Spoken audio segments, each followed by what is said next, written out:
osepinyo wacho ewi chwalo paro mar chik mar omenda mageto medo osuru. Kutele gi Kalonzo Musyoka, jotelo go bende dwaro ni ketie tim mapiyo paro mar lipod naduko. Is after that taxation, instead of helping the border, you're putting it either in or allowing your people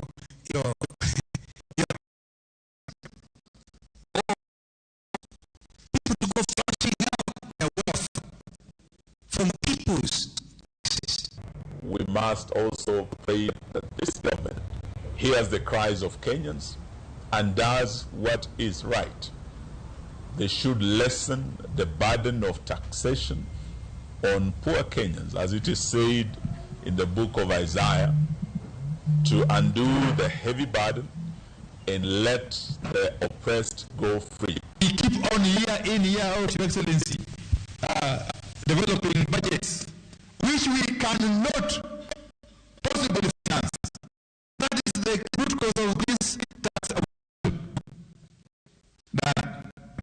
Yes, you have an budget.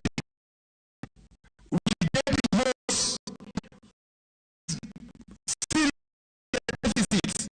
You must look for money.